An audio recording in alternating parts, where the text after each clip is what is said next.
Hey, what is up guys? GuitarRock here. Welcome back to another Honkai Star Rail video. Alright, so this video we're gonna talk about something different, alright? What ideally you should be doing or what you should be farming. Now, we all know that this game is very stamina heavy. Alright, if you guys are not aware, we're talking about the Trailblaze power. Now, ideally, these things, once you run out of Trailblaze power, if you don't have any more replenish, there's only so much you can do in the game. However, there's actually something else that you can do ideally, which is farming the monsters that's available in your game every single day. Now let's talk a little bit about this. Big shout out to Prydwen.gg for providing this guide, by the way. Now something to keep in mind is every time you kill a monster, it takes 24 hours or it takes the next reset for them to be able to respawn. Alright, so you gotta wait for the next reset for them to respawn, so you can only do this so much per day. Now why do you want to kill the monsters? Now it actually saves you a little bit of resin. Think about it this way. Every time you level up your characters, it's actually very expensive, especially when you reach Trailblaze level 50 onwards. You're gonna feel everything is gonna be super pricey, especially not just trying to ascend them, but trying to level them up as well. So this is my Pela, right? Let me turn off my face cam. If I were to level her up, I'm gonna need plenty of these materials. Now to get all of these Traveler's Guide or the Adventure Log or even the Travel Encounters, you will need to spend your Trailblaze power on the golden calyx right here. And yes, you can obtain these things for sure, but the truth is, you can basically save essentially 40 Trailblaze power per day by farming every single monster that's available in the entire map. Now let's have a look at the calculation right here, alright, provided by Prydwen.gg. So basically, the full daily route be able to get 28,000 experience per character, and that's going to give your entire team, all 4 characters, 114,000 EXP for your whole team, considering that none of them are maxed at the level 70 cap or level 60 cap etc, right? And this is going to equate to about 38 Trailblaze power, almost 40 per day. And if you calculate that in the per week, it's about 266 Trailblaze power. That is a lot of Trailblaze power essentially that you are saving. Like every single Trailblaze power that could be spent right here to try to get your character EXP materials, you can essentially just use it elsewhere. You can farm the trace materials, you can farm the character ascension materials, you can even farm relics instead of trying to farm the character level up materials. So if you are free to play, I can see this being kind of an efficient way, although it sounds really stupid at first. So I figured this is something that I'll have to try out for sure before recommending it to you guys, right? Now, apparently it's gonna take about 1.5 hours to 2 hours per day to basically beat up every single monster in the map. So with that being said, let's start off. I'm gonna do every single monsters right here in the Herta space station. I'm gonna record the entire thing and show it to you guys as well. So first things first, the party. So I'm gonna use someone that I don't really have level up yet. So right now I have Hook. Alright, I'm gonna take out Hook and replace with Bronya, so that way we're gonna achieve this much more easier. So Bronya and Sila is gonna be able to carry the team. And then I'll have Sampo right here. You can see he's clearly level 8 for the time being. And then we have Pela. She is level 30 out of 40. So right now my Pela is about as follows. I am about, I would say 30% out there to level 31. And my Sampo is level 8.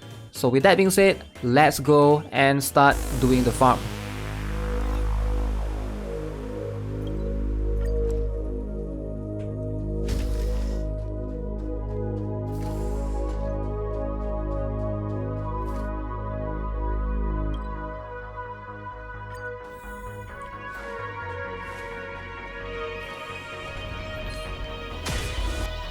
A sharp side knew its target.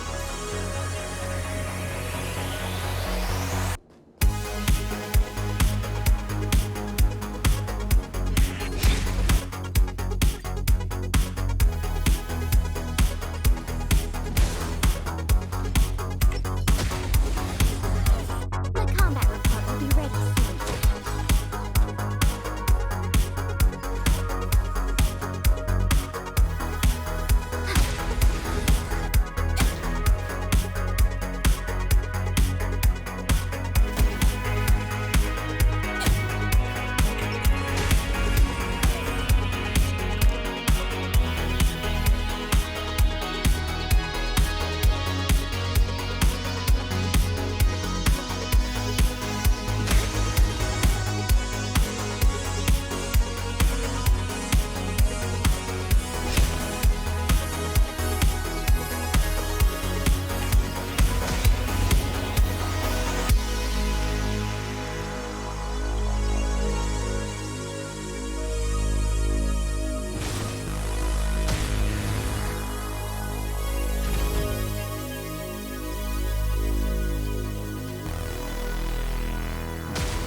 Alright, so far I've completed every single enemy right here in the Herta space station. Alright, so we are just covering the first particular area right here, right? So there's only like 3 maps, and let's show you guys the results so far. So this is how much my shampoo has grown ever since. Alright, shampoo from level 8 to level 9. Alright, I would say a pretty decent progress right there without needing to use any level up materials. And then we have Bella, so I guess she did go up by 10%, so you can see there's a lot of EXP that's needed for sure once you get to the higher levels. And yeah, once you go to level 50, level 60, this is going to, the EXP bar that goes up is going to feel very little. But if you do this every single day, the Trailblaze power that you're saving in the long run is going to be quite a lot. Also, before I forget, you can also farm in the simulated universe. So what would you be farming right here? A simulated universe is the best place to try to farm up a bunch of lost light dice. However, these things, the one that gives relic EXP, is limited to up to 100 elite kills. So every time you kill an elite mob, the bosses tend to drop this particular one. And the last, I believe the final note for the boss, either Madame Cocolia for World 6, Kafka for World 5, or Svarog for World 4, Japat for World 3. If you can beat all the way to the end, that means those elite boss are going to drop like quite a number of these particular things, which is also going to be very useful. And keep in mind, it's limited to 100 elite kills per week, 33 to 34 runs before you won't get any more of this particular relic EXP. So yeah, if you guys are interested, I'll leave the Prydwen link in the description below so you guys can refer to these particular paths, hopefully try to move around in the map, a very useful farming route. Alright, so with that being said, that's gonna be it for today's video. Hope you guys enjoyed it. Subscribe if you guys haven't already, give this video a like, and I'll see you guys in the next one. Have a nice day. Goodbye.